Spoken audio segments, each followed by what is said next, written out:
Here are the top stories for today, November 8, 2019. Malacanang says the Duterte administration's good net satisfaction rating proves its decisiveness.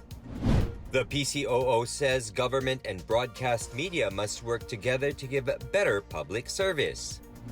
And the Department of Tourism hails the inclusion of Cebu in UNESCO's network of creative cities.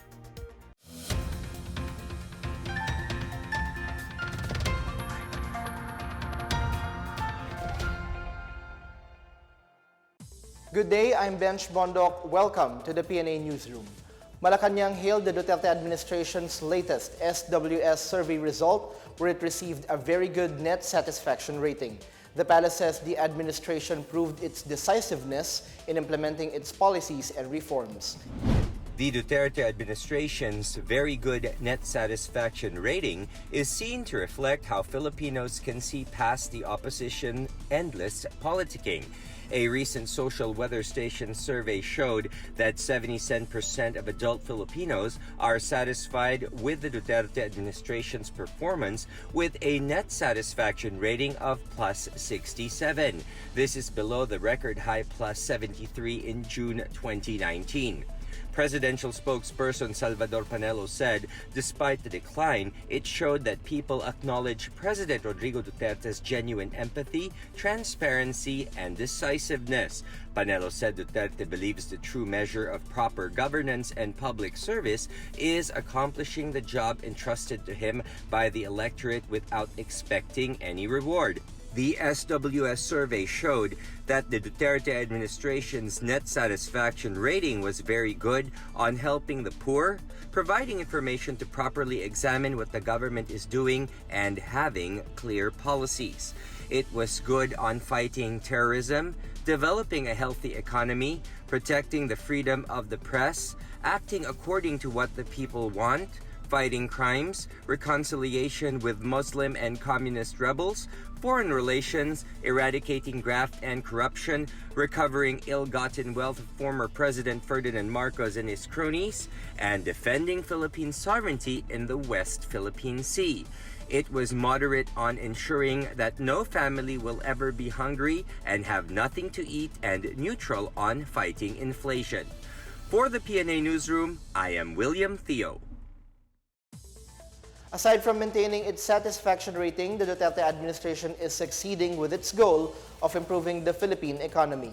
This after the country's gross domestic product or GDP expanded by 6.2% in the third quarter of 2019. Presidential spokesperson Salvador Panelo said the latest GDP puts the Philippines ahead of India, Indonesia, and even China. He said the latest figures show that the government is on the right track to deliver its promises to boost the economy. The Philippine Statistics Authority noted that services posted the fastest growth with 6.9%, followed by industry with 5.6% and agriculture, hunting, forestry, and fishing with 3.1%. The government is targeting a 6 to 7% economic growth this year. Meanwhile, the number of Filipinos living below the poverty line fell to 21% in the first half of 2018 compared to 27.6% in the first half of 2015. Duterte earlier promised to reduce poverty incidence to 14% by the end of his term in 2022. Shifting gears now, the Supreme Court has granted the request of the judge handling the Maguindanao Massacre case for more time to come up with a decision. Chief Justice Diosdado Peralta has given Judge Jocelyn Solis-Reyes a 30-day extension to come up with a decision on the Maguindanao Massacre case. Solis-Reyes now has until December 20 to decide on the case.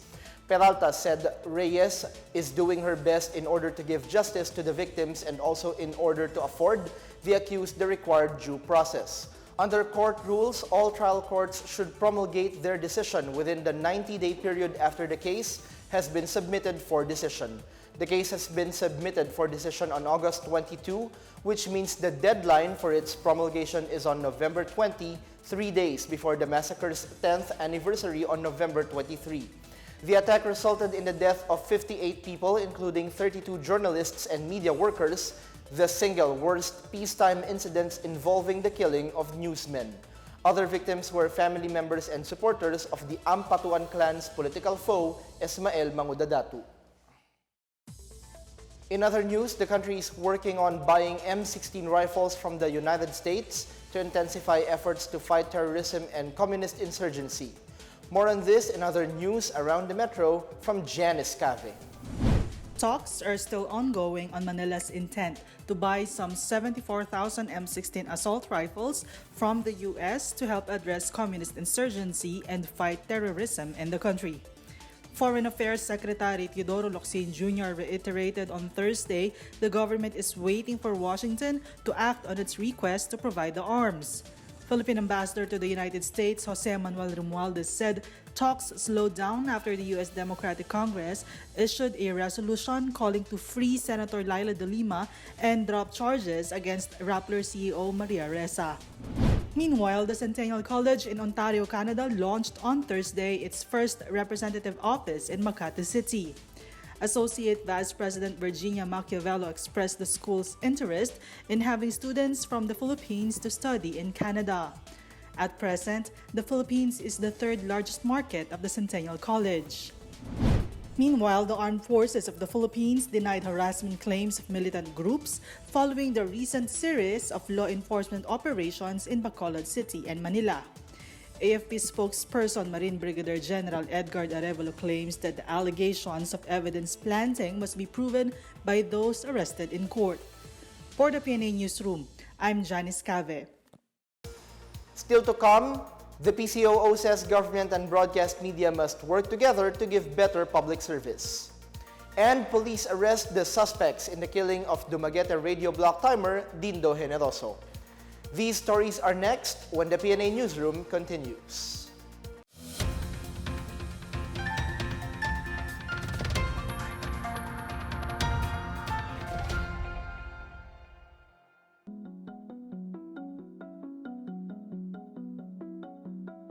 One of the goals of the Philippine Development Plan is to reduce poverty incidence from 21.6% in 2015 to 14% by 2022. President Rodrigo Roa Duterte's Executive Order No. 24 mandates the Human Development and Poverty Reduction Cluster and its member agencies to effectively deliver social services and poverty reduction strategies for the poor. Education as a central strategy, making education the central strategy for investing in people, reducing poverty, and building national competitiveness.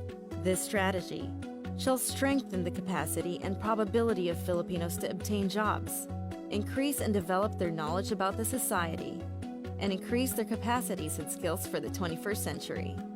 These will help in building and maintaining human capital development, especially among the poor. Advance and protect public health.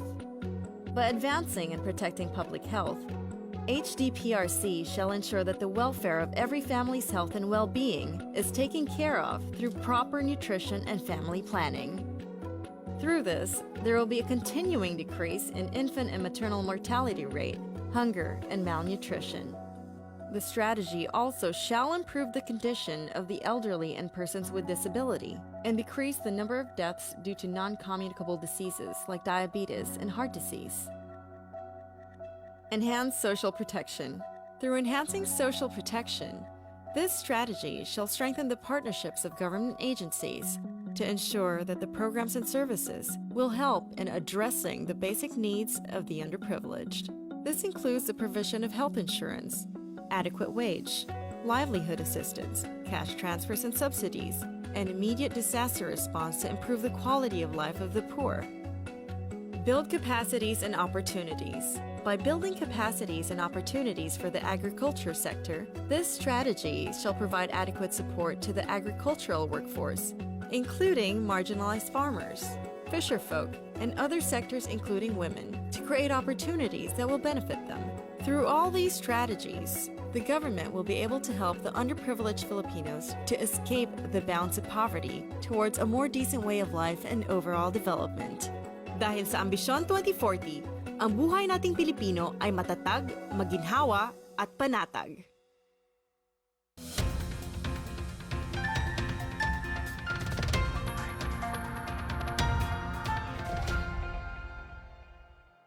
PCOO Secretary Martin Andanado on Thursday emphasized the importance of the partnership between the government and broadcasting in ensuring efficient and effective public service. During the annual management conference of the Philippine Broadcasting Service, Andanado said the content contained in our narratives are the very substance of good governance together with the ideals set by the President. A former news anchor and radio commentator himself, Andanado said radio remains one of the most convenient and accessible media that can inform and influence its audience. He said it is every radio broadcaster's responsibility to uphold the moral standards and promote democracy while performing the duties of their profession. He reminded broadcasters to fight efforts to spread false information and disseminate only the truth to the public. Meanwhile, PBS Director General Rizal Giovanni Aportadera Jr. said technology should be taken advantage of to boost public radio services. The PBS was established to provide broadcast information on the activities, policies, and directions of the government and the presidency. Malacanang on Thursday said it sees nothing wrong with the joint police and military operations in offices of activist groups in Bacolod City and Metro Manila. Presidential spokesperson Salvador Panelo said the government's policy is always to investigate complaints on criminal activities and take action. Panelo also said security forces have the basis to conduct raids if evidence shows that they have been engaged in criminal activities. On October 31, security forces conducted joint operations in offices of activist groups, including Bayan Muna, Kilusang Mayo Uno, Gabriela, and Negros Federation of Sugar Workers. At least 60 suspected militants, including 13 minors, were arrested. The law enforcers found that some activist group members had firearms, explosives, and subversive documents. The government can still achieve its 6 to 7% growth target for 2019 after a recovery in the third quarter. The Bangko Sentral ng Pilipinas made a statement after the economy registered a 6.2% domestic output, a turnaround from its drop to 5.5% in the previous quarter. This as the government implemented a catch-up spending program focused on infrastructure spending to lift expenditures. In a statement, BSP Governor Benjamin Jokno said the third quarter growth exceeds the consensus forecast, which indicates the catch-up plan is working. ING Bank NV Manila senior economist Nicolas Mapa meanwhile said household consumption played a big part in domestic growth recovery. Mapa said domestic growth can also get an additional boost from government spending in the last quarter of the year. Meanwhile, with the growth recovery, ANZ Research said the central bank was given a leeway to pause on further monetary easing and assess the impact of previous rate and reserve requirement ratio cuts.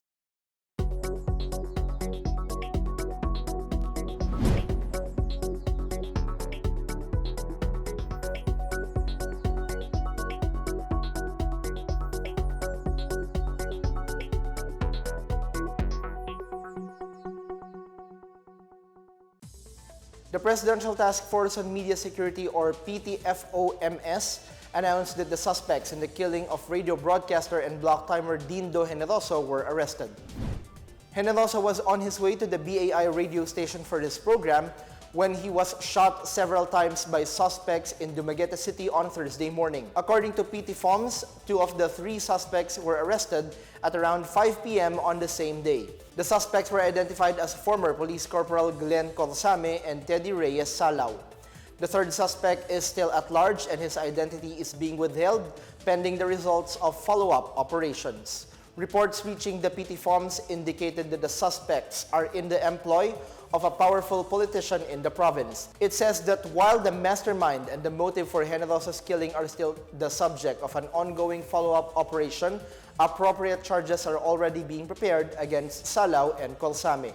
PCOO Secretary Martin Andanado lauded the swift and successful operations of the PTFOMS together with the police. PTFOMS Executive Director Undersecretary Joel C. Egco praised the PNP officers and colleagues from the media for providing useful information that led to this major breakthrough. The Land Transportation Office in Region 1 intensifies its road safety campaign among the youth, and the boat capsizes in Cebu. More on this and other news in the provinces from Janice Cave. In Rosales, Pangasinan, the Land Transportation Office is conducting road safety seminars targeting the young people as part of its CARS or Creating Advocates for Road Safety project. Record shows that some 3,190 persons involved in road crashes in Region 1 are 29 years old and below, and most of the accidents or crashes happened every Friday and Saturday nights. In Camarines Sur, 8 persons died while 9 others were injured when a passenger bus collided with a passenger van and a motorized tricycle in Barangay San Vicente, Pamplona, Wednesday night. Based on the initial report, the bus was bound for Manila when it overtook and bumped the rear portion of the tricycle carrying 3 passengers. While overtaking, the bus rammed the passenger van. All the wounded passengers were rushed to the Bicol Medical Center and the Mother Seton Hospital in Naga City. In Cebu, a passenger fast craft carrying 60 people capsized on Thursday morning off the coast of Sibonga town. Reports says it encountered big waves that caused the ship to take in water. 59 of the passengers and crew were rescued by the Coast Guard personnel and were brought to a government hospital in Carcar, an adjacent city of Sibonga. For the PNA Newsroom, I'm Janice Cave. More stories from the newsroom. The Department of Tourism hails the inclusion of Cebu in UNESCO's network of creative cities. And a magnitude 5.1 earthquake hits Giwan, Eastern Samar. Back after a quick break, stay with the PNA Newsroom.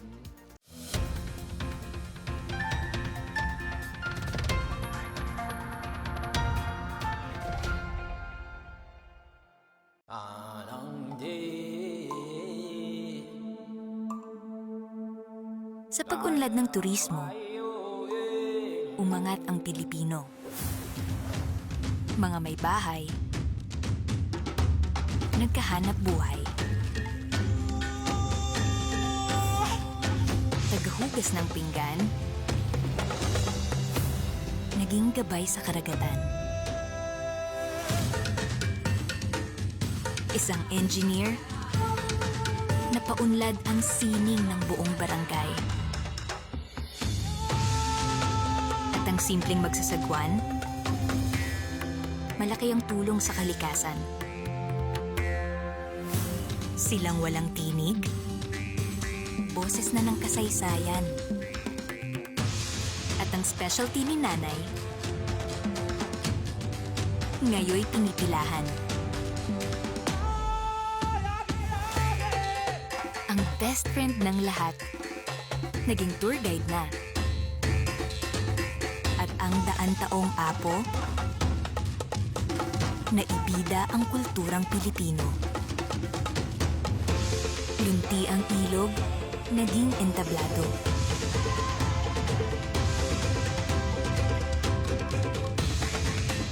At katutubong sayaw, napaintak ang buong mundo.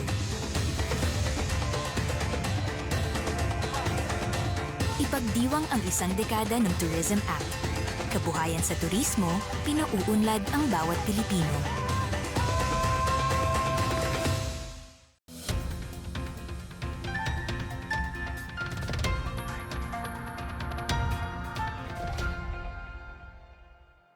The Department of Tourism on Friday hailed the inclusion of Cebu in UNESCO network of creative cities. The DOT said this affirms the wellspring of creative talent in the Queen City of the South. On October 30, UNESCO listed Cebu in its network of creative cities, along with 65 other cities across the world under the design category. In November 2017, UNESCO placed Baguio on its Creative Cities Network for the city's distinguished crafts and folk art. The DOT rallied more cities in the Philippines to join Cebu and Baguio in the prestigious network and be considered as icons of sustainable urban development. Moving to our top global story, President Moon Jae-in on Thursday asked for continued attention and support for the Korea peace process from Asia-Pacific news agencies as he greeted their representatives at Cheongwade. In a meeting with the heads of 32 news agencies from 28 countries, Moon asked the OANA member news agencies to continue their support for the Korea peace process. Moon noted that the war services have dispatched news on peace efforts, which began with the 2018 Pyeongchang Winter Olympics.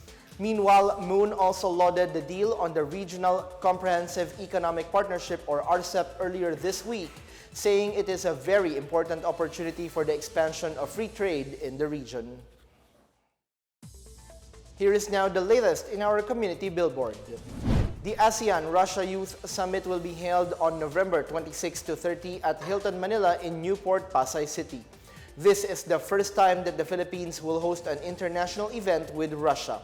The summits seek to launch a new communication channel between Russia and Southeast Asian nations. A magnitude 5.1 earthquake shook the municipality of Giwan, Eastern Samar Friday afternoon. The quake that struck at 1:31 p.m. had a depth of 3 kilometers and tectonic in origin. It was felt at intensity 4 in Borongan City, intensity 3 in Palo Leyte and San Fernando, Southern Leyte, intensity 2 in Surigao City, and intensity 1 in Ormoc City and Gingoog City. FIVOC says aftershocks are expected. A quick look at our weather forecast. KL begins to move southwestward over the West Philippine Sea. KL is forecast to intensify into a typhoon in less than 24 hours and remains less likely to make landfall in any part of the country. It is forecast to exit the Philippine area of responsibility between tonight and tomorrow morning. Cagayan, including Babuyan Islands, Apayao, and Ilocos Norte, will experience moderate with occasional heavy rains, while Mindoro provinces, Palawan, and Western Visayas will experience light to moderate with intermittent heavy rains.